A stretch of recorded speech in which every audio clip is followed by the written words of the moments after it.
The day Richard threw the crumpled divorce papers at my feet is etched in my memory like a scar.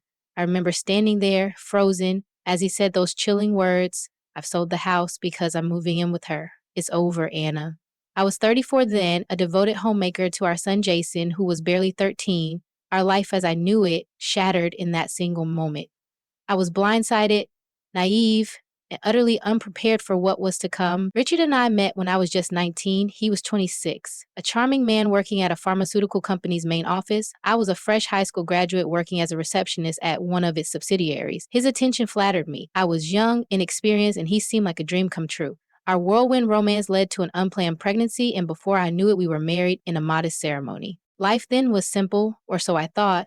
I devoted myself to our home and to Jason. Richard was often busy, his presence in the house dwindling over the years. I didn't question it. I was too caught up in the day-to-day of raising our son and managing our home. The day he left, everything crumbled. I was forced to confront the reality that had been lurking beneath the surface of our seemingly happy life. Richard's infidelity, his growing distance, the signs were all there, but I had chosen to ignore them. With nowhere else to go, Jason and I moved back to my family home. My sister Laura and her husband were not exactly welcoming. Their cold stares and hushed conversations made it clear that we were burdens, intruders in their settled life. I felt lost. A high school graduate with no significant work experience, suddenly tasked with finding a job to support myself and my son. The job market was intimidating, each rejection a blow to my already fragile state. But I had Jason to think about, a young boy thrust into a world of adult problems. It was during this time of desperation that I found a job at a call center. It was far from ideal, but it was a start, a glimmer of hope in the darkness that had enveloped my life. The job was challenging, long hours, irate customers, and a constant buzz of activity, but it gave me a sense of purpose, something I had lost in the chaos of my personal life. As I navigated the complexities of the corporate world, I realized how sheltered I had been. My lack of knowledge, particularly about legal matters like divorce and alimony, had left me vulnerable at the mercy of Richard's whims. This realization fueled a fire within me. I vowed to never let myself be so helpless again. I immersed myself in learning and understanding the world beyond the confines of home and family. As Jason grew, I saw the impact of our situation on him. He was quiet, more reserved than his peers, his eyes often holding a depth that was too mature for his age. But he was resilient, adapting to our new life with a strength that I admired. Our journey was just beginning, a path filled with struggles and revelations. But in those struggles, I found a strength I never knew I had. And in those revelations, a determination to fight back, to claim what was rightfully ours. Life at my sister Laura's house was a daily reminder of how far we had fallen. Her husband Mark barely concealed his disdain, often remarking, "Anna, you need to find your own place soon. We can't support you forever." The pressure was relentless. I scoured job listings daily, each rejection deepening the sense of despair. But it was Jason's quiet resilience that kept me going. Despite the turmoil, he focused on his studies, his determination unwavering. One day, I stumbled upon a job opening at a customer service center. It wasn't glamorous, but it was a chance. The interview was nerve-wracking.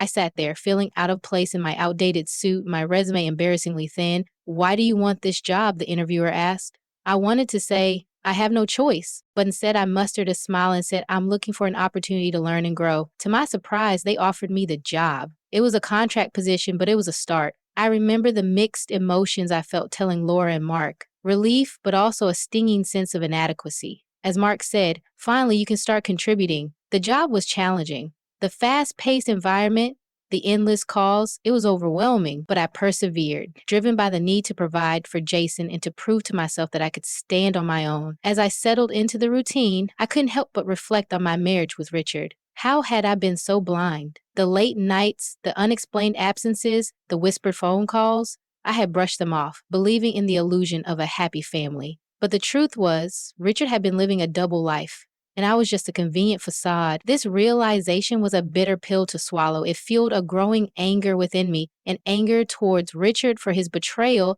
and towards myself for my naivety. But it was a conversation with a coworker that truly opened my eyes. She was a single mother like me, but much more informed. As we talked about our experiences, she said something that struck a chord. "Anna, did you get any alimony or child support? You know you're entitled to it, right?" I was stunned. The thought had never crossed my mind. Richard had left us with nothing, and I had just accepted it. I realized then how much I didn't know, how unprepared I was for the real world. Determined to make things right, I began to educate myself. I read books, searched online, anything I could find on divorce and family law. The more I learned, the more I understood the extent of Richard's manipulation. And then one day I received a call from Jason's school. He had been in a fight. My heart sank as I rushed to the school, fearing the worst. But what I found was not a troubled child, but a young man pushed to his limits. He called you a gold digger, Jason said, his eyes fiery with anger. He said you were after Dad's money. I couldn't let him say that about you. I was speechless. The pain and humiliation of our situation had reached my son, poisoning his world. It was a wake-up call. I couldn't let Richard's betrayal define us any longer. That night, as I watched Jason sleep, I made a vow. I would fight back. I would reclaim what Richard had taken from us, not just for my sake, but for Jason's. It was time for Richard to face the consequences of his actions. The small apartment we eventually moved into was a far cry from the home we once shared with Richard, but it was ours. The walls were bare, the furniture minimal, but it represented a fresh start. Jason adapted quickly, his resilience continually surprising me. He threw himself into his studies with a fervor that was both impressive and concerning. I want to do well, Mom, for us, he would say, his determination shining through his words. I had been working at the call center for a year now. The job was still demanding, but I had grown more confident, more adept at handling the challenges. The sense of achievement was small, but it was there, a constant reminder that I was more than Richard's discarded wife. One evening, as Jason and I were having dinner, he looked up from his plate and said, Mom, do you ever think about Dad? The question caught me off guard. Richard was a subject we rarely touched upon. Sometimes, I admitted, but not in the way you might think. I think about what he did to us, how he left us with nothing. Jason's eyes darkened. I hate him for what he did. He thinks he can just walk away without any consequences. His words struck a chord in me. The anger, the sense of injustice that had been simmering within me found resonance in Jason's words. Oh, you're right, I said, my voice steady. He shouldn't get away with it. Over the next few weeks, I began to research more about divorce and family law. I learned about alimony, child support, and the legal avenues available for redress. The more I learned, the more empowered I felt. Then, a breakthrough came. I discovered that in cases of infidelity, the betrayed spouse could file for alimony even years after the divorce under certain conditions. This information was a revelation. Richard had cheated, and I had proof. The late-night calls, the secretive behavior, it all added up. Emboldened by this discovery, I approached a lawyer. She was sympathetic, her eyes reflecting an understanding that went beyond professional courtesy. You have a case, she said, but it won't be easy. Are you ready for this? I nodded, my resolve firm. I'm ready. For myself and for Jason. The lawyer laid out a plan. We would file for alimony, citing Richard's infidelity and his failure to provide financial support after the divorce. The process would be long and possibly contentious, but I was prepared. I had to be. Jason was supportive, his quiet strength a constant source of comfort. We'll get through this, Mom, he assured me. We're in this together. The day we filed the lawsuit, I felt a mix of emotions. Fear, anxiety, but above all, a sense of righteousness. Richard had wronged us, and it was time for him to answer for his actions. As the legal proceedings began, I braced myself for the backlash. Richard was not going to take this lying down, but I was no longer the naive young woman he had left behind. I was stronger, wiser, and I was ready to fight. The legal battle against Richard was like opening a Pandora's box. The lawyer's investigation unearthed more than just infidelity. It revealed a web of lies and deceit that Richard had woven over the years. As we sat in the lawyer's office one afternoon, she presented us with a file. This is more than I expected, she said, her tone serious. Richard wasn't just unfaithful, he was living a double life. The documents in the file painted a damning picture. Bank statements, credit card bills, and photos, evidence of Richard's secret life. A life filled with luxury and indulgence, all while neglecting his family. Look at this, the lawyer pointed to a photograph. It was Richard, looking carefree and happy, with a woman who was not me, his arm wrapped around her. My heart clenched at the sight, but I stilled myself.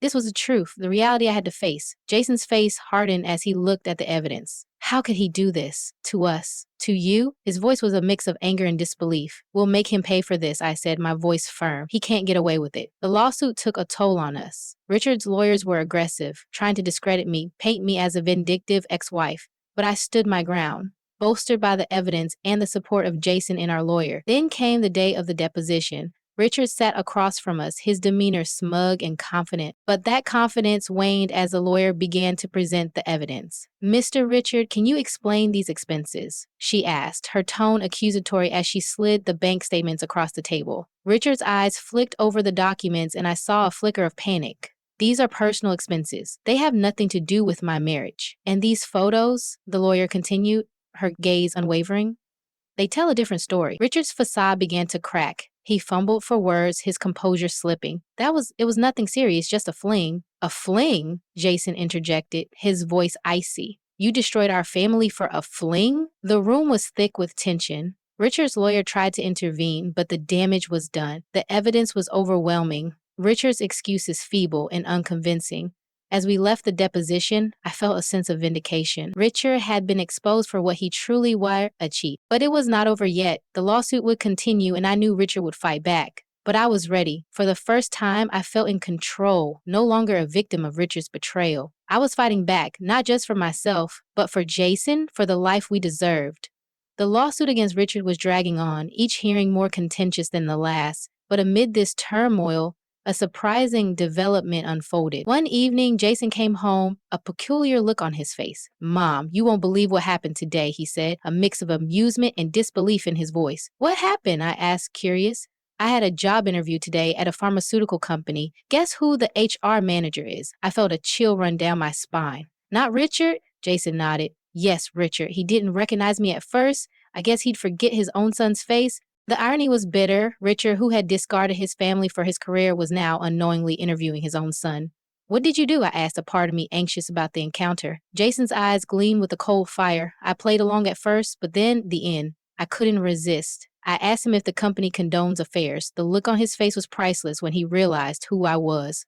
I was torn between shock and a sense of poetic justice at Richard, confronted by the son he had abandoned in a setting where he had always felt most powerful. "What did he say?" I pressed, my heart racing. "He denied it, of course." So I pushed further. I asked how he could sit there interviewing me when he destroyed our family for his own selfish desires. Jason's voice was bitter, but there was a sharp sense of triumph, too. He was speechless. I left him there stewing in his guilt. The revelation was staggering. Richard, now faced with the consequences of his actions in the most unexpected way, it was a twist of fate that seemed almost too fitting. "But why did you go to that interview?" I asked, still trying to wrap my head around the situation.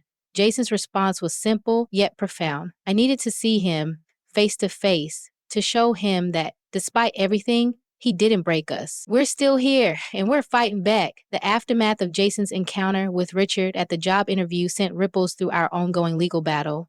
Richard, now aware that his own son stood against him, became increasingly desperate in his defense.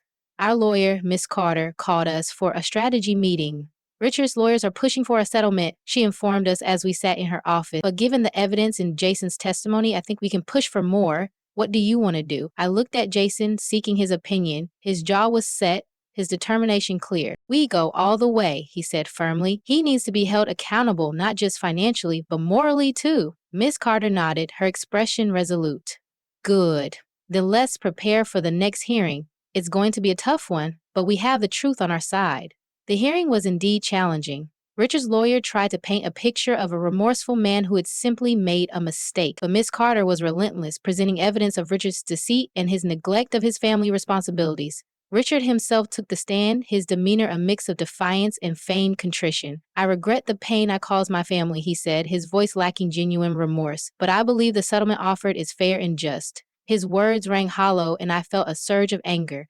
How could he stand there, playing the victim, after all he had done? It was then that Jason spoke up. "Fair and just," he challenged, his voice steady but filled with emotion. "Was it fair to abandon your family? To lie and cheat while we struggled to make ends meet?" The courtroom fell silent, the weight of Jason's words hanging in the air. Richard looked at his son, a flicker of something, guilt perhaps, crossing his face, but it was too late for regrets. The judge, after deliberation, ruled in our favor. The settlement was significantly more than what Richard had offered, a tangible acknowledgement of the harm he had caused. As we left the courthouse, a sense of vindication filled me. It wasn't just about the money, it was about justice, about holding Richard accountable for his actions. "We did it, Mom," Jason said, a hint of a smile on his lips. "We finally made him pay." The legal victory over Richard was more than just a win in court. It was a reclaiming of our dignity and a step towards healing.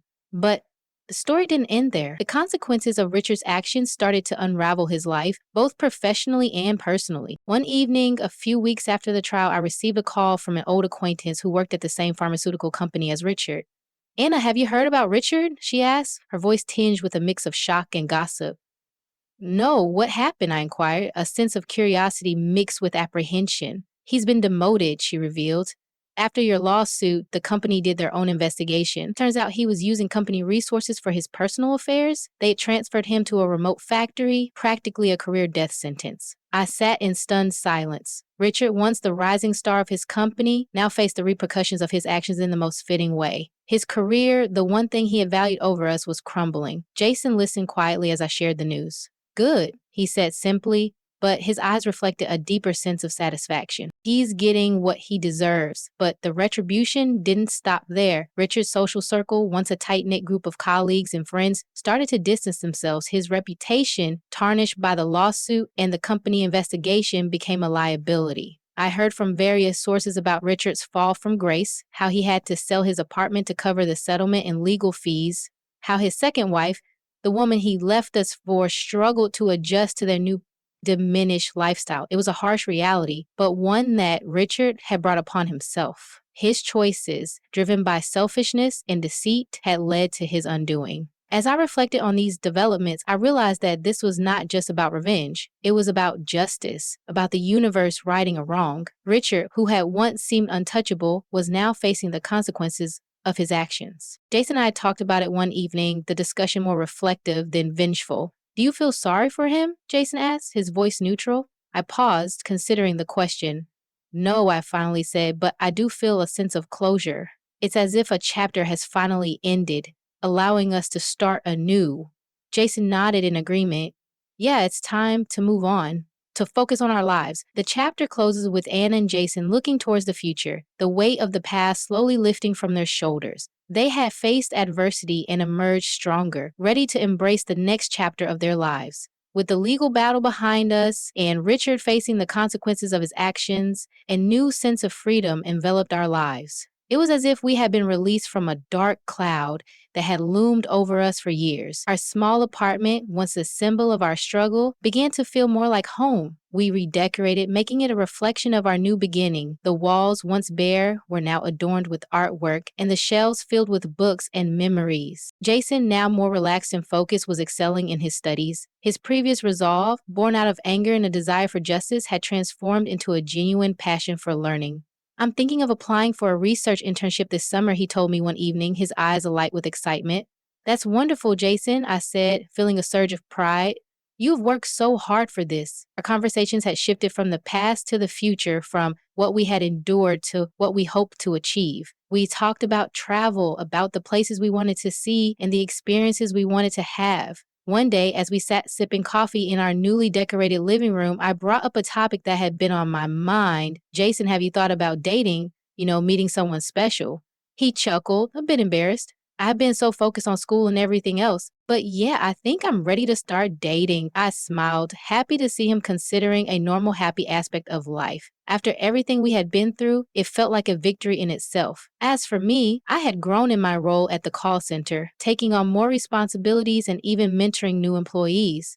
The job that had once been a necessity had become a source of fulfillment. One evening, as we were having dinner, Jason looked up from his plate and said, "Mom, I've been thinking we should invite Grandma to come and live with us. She's been alone since Grandpa's passed, and I think she'd like it here." The suggestion warmed my heart.